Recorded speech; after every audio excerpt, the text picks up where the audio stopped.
Assalamualaikum, selamat pagi. Apa kabar anak-anak ibu semuanya? Sudah siap menerima pembelajaran dari ibu? Ya, pagi hari ini gue akan memberikan materi baru kita yaitu puisi. Anak-anak ibu semua tahu puisi atau masih mengingat apa itu puisi? Sebelum ibu menjelaskan mengenai puisi, anak-anak ibu harus mengetahui tujuan pembelajaran kita terlebih dahulu. Ya, tujuan pembelajaran kita pada hari ini yaitu melalui model pembelajaran problem-based learning, peserta didik mampu menganalisis unsur pembangun puisi dan menulis puisi dengan memerhatikan unsur pembangunnya melalui tayangan PowerPoint dan video pembelajaran dengan teliti dan tepat. Jadi itulah tujuan pembelajaran kita yang harus kita capai ya nak. Baik, puisi. Apa sih itu puisi? Ya, puisi merupakan karya sastra yang disajikan dalam bahasa yang indah, sifatnya imajinatif. Puisi juga merupakan rangkaian kata-kata yang menggambarkan perasaan penulis. Jadi, kita mampu menulis sebuah puisi apabila kita merasakan hal sesuatu, kita tuangkan, kita ungkapkan yang kita rasakan tersebut ke dalam rangkaian kata-kata. Ya, sampai di sini anak-anak ibu semua sudah mengingat apa itu puisi atau bahkan baru tahu mengenai puisi. Ibu harap anak-anak ibu paham ya, agar kita bisa langsung masuk pada inti dari pembelajaran kita hari ini. Ya, baik anak-anak ibu semua, setelah kita ketahui tadi mengenai pengertian dari puisi, sekarang anak-anak ibu semua harus tahu yang akan kita pelajari, yaitu yang pertama adalah unsur pembangun puisi, yang kedua adalah menulis puisi. Kedua ini akan kita pelajari pada hari ini ya. Baik, unsur pembangun puisi itu apa aja sih? Anak-anak ibu ada yang tahu? Ya, anak-anak ibu semua, unsur pembangun puisi di mana kita sebelum menganalisis unsur pembangun puisi, kita harus tahu terlebih dahulu apa-apa saja sih unsur pembangun puisi itu. Ya, yang pertama adalah tema. Tema adalah ide dasar yang mendasari sebuah tulisan. Tema puisi menjadi inti makna atau pesan yang ingin disampaikan penyair dalam puisinya tersebut. Meskipun bahasa yang digunakan cenderung konotatif, tetapi tema puisi salah satunya dapat diruntut dengan menggunakan kata-kata kunci dalam puisi tersebut. Nah, yang selanjutnya adalah makna. Makna adalah pesan yang ingin kita sampaikan oleh penulis atau penyair, atau kita selaku penyair. Di dalam puisi yang kita tuangkan pastilah ada makna di dalamnya. Baik, yang ketiga adalah suasana. Suasana adalah keadaan jiwa pembaca setelah membaca puisi itu. Suasana merupakan akibat psikologis yang ditimbulkan puisi itu terhadap pembaca. Setelah membaca puisi, seringkali perasaan kita terpengaruh oleh isinya. Nah, itulah suasana yang timbul. Nah, yang terakhir adalah imaji. Imaji atau pengimajian adalah kata atau susunan yang dapat mengungkapkan pengalaman sensoris, seperti penglihatan, pendengaran, dan perasaan. Diksi yang dipilih harus menghasilkan pengimajian sehingga menjadi kata konkret. Jenis imaji dalam puisi ada 3. Yang pertama, imaji visual, di mana di sini menggunakan kata-kata yang menggambarkan seolah-olah objek yang diceritakan dapat kita lihat. Nah, yang kedua adalah imaji auditif. Di sini dikatakan pengimajian dengan menggunakan kata-kata ungkapan seolah-olah objek yang dicitrakan sungguh-sungguh didengar oleh pembaca. Nah, yang terakhir adalah imaji taktil. Di sini pengimajian dengan menggunakan kata-kata yang mampu mempengaruhi perasaan pembaca sehingga ikut terpengaruhi perasaannya. Baik, yang terakhir ada kata konkret. Kata konkret adalah kata yang memungkinkan munculnya imaji karena dapat ditangkap indera. Ini berkaitan dengan kemampuan wujud fisik objek yang dimaksud dalam kata itu untuk membangkitkan imaji pembaca. Kata yang sama jika digunakan dalam puisi yang berbeda bisa memiliki makna yang berbeda. Baik, mudah-mudahan anak-anak ibu paham ya dari kelima unsur pembangun puisi ini, sehingga ketika kita nanti membaca atau menganalisis puisi, kita dapat mengetahui tema, makna, suasana, imaji, dan kata konkret. Baik, anak-anak ibu semua, ibu ada satu contoh puisi. Mari kita bahas mengenai tema terlebih dahulu. Silahkan dilihat contoh puisi ide yang ibu punya. Ibu akan bacakan ya. Doa. Puisi berjudul Doa. Tuhanku, dalam termangu, aku masih menyebut namamu biar susah sungguh. Mengingat kau penuh seluruh. Cahayamu panas suci, tinggal kerlip lilin di kelam sunyi. Tuhanku, aku hilang bentuk, remuk. Tuhanku, aku mengembara di negara asing. Tuhanku, di pintumu aku mengetuk. Aku tidak bisa berpaling. Khairil Anwar.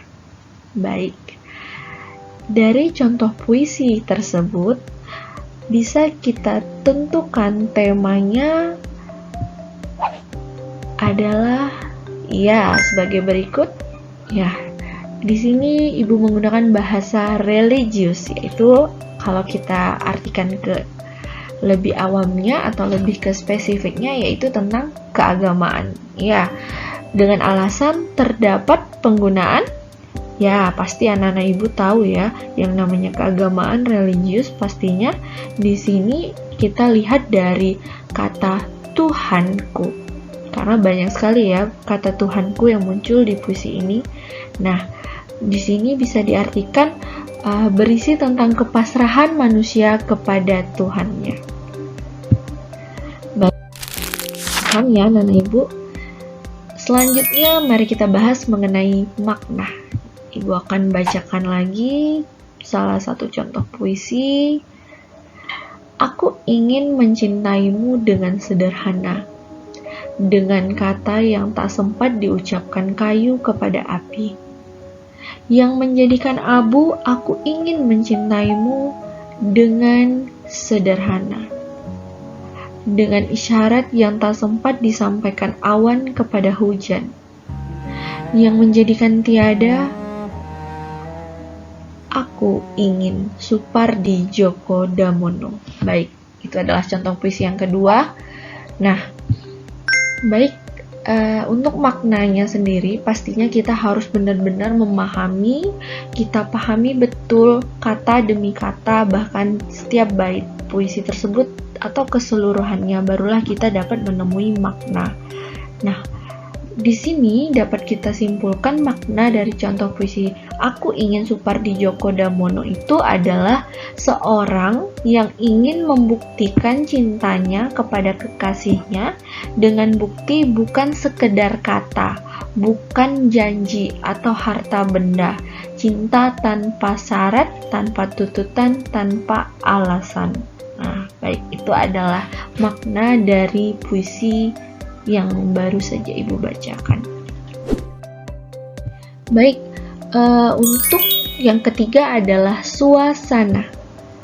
Masih ada contoh puisinya. Aku ingin mencintaimu dengan sederhana, dengan kata yang tak sempat diucapkan kayu kepada api. Yang menjadikan abu, aku ingin mencintaimu dengan sederhana.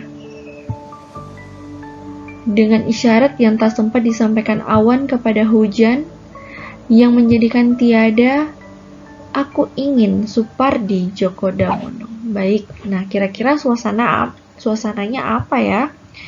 Ya, suasananya adalah bahagia, haru. Pastinya ya, yang namanya saling mencintai, yang mempunyai arah tujuan dan akan dicapainya dengan semangat seperti ini, apalagi namanya aku ingin, pastinya dia berbahagia. Nah, yang terakhir yaitu mengenai imaji. Ya, harus kita benar pahami ya, cukup sulit ini.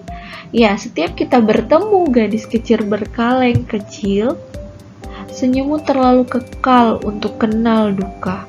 Tengadah padaku pada bulan merah jambu, tapi kotaku jadi hilang tanpa jiwa. Gadis peminta-minta, Toto S. Bahtiar. Nah, ini adalah salah satu contoh. Ya, imaji tadi aku sampaikan terdiri dari 2. Nah, ini adalah salah satu contoh imaji visual. Ya. Nah, kemudian ini ada satu contoh puisi. Ia dengar kepak sayap, kelelawar dan guyur sisa hujan dari daun, karena angin pada kemuning. Ia dengar resah kuda, setelah lengkah pedate, kita langit bersih menampakkan Bima Sakti. Asmaradana Gunawan Muhammad. Ini adalah contoh imaji auditif. Baik, anak-anak ibu. Iya, ibu ada contoh puisi lagi. Kelam dan angin lalu mempesiang diriku, menggigit juga ruang di mana dia yang kuingin.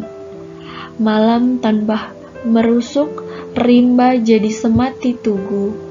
Dikaret daerahku yang akan datang, sampai juga deru dingin. Aku berbenah dalam kamar, dalam diriku jika kau datang, dan aku bisa lagi lepaskan kisah baru padamu. Tapi kini hanya tangan yang bergerak lantang, tubuhku diam dan sendiri. Cerita dan peristiwa berlalu beku, yang terampah dan yang putus. Khairil Anwar. Baik, nah ini adalah imaji taktil. Baik, anak. Kata konkret. Nah, apa itu kata konkret? Ya, ibu ada contoh puisi, bahkan bacakan. Dengan kuku-kuku besi, kuda menebah perbumi. Bulan berkhianat, gosokkan tubuhnya pada pucuk-pucuk parah. Menggepit kuat-kuat lutut penunggang perampok yang diburu.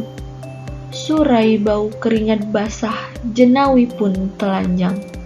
Balada terbunuhnya Atmo Karpo, W.S. Renda.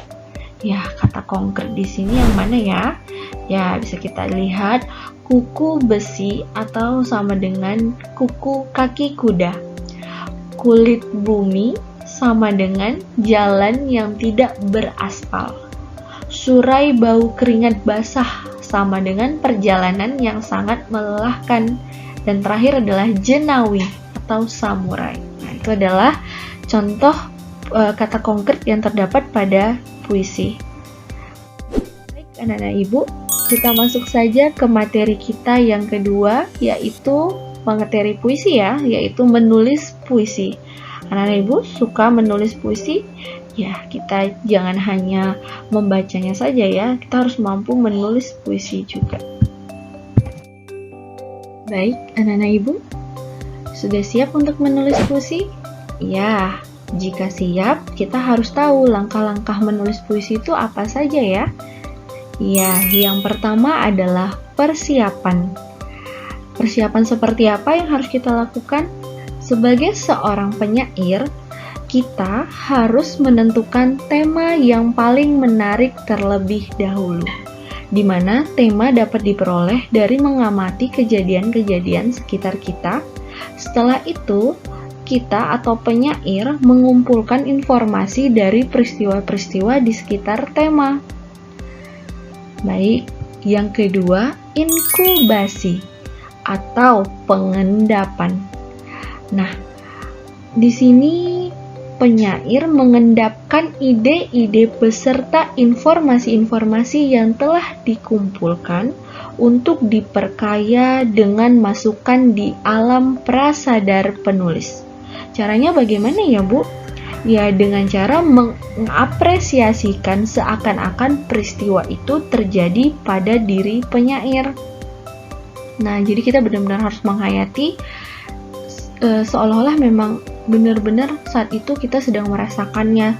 Kita ulangi, atau kita memang pernah merasakannya namun kita ulangi seolah-olah saat itu benar-benar terjadi.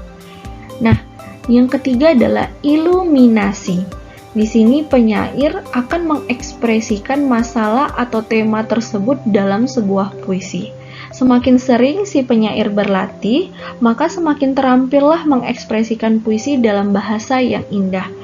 Nah, berarti kita harus sering-sering membahas atau menulis puisi agar apa? Ketika kita rajin atau terampil mengekspresikan puisi, baik itu dengan membacanya atau dengan mendengarkannya atau dengan menulisnya, lama-kelamaan kita akan mempunyai bahasa-bahasa indah untuk kita tulis kembali atau tuangkan ke dalam kata-kata. Nah, yang terakhir adalah verifikasi. Ya, verifikasi di sini adalah penyair menilai karyanya sendiri apakah sudah sesuai dengan perasaan ataukah perlu perbaikan-perbaikan. Baik anak-anak ibu semua, ada 4 langkah-langkah untuk kita menulis puisi.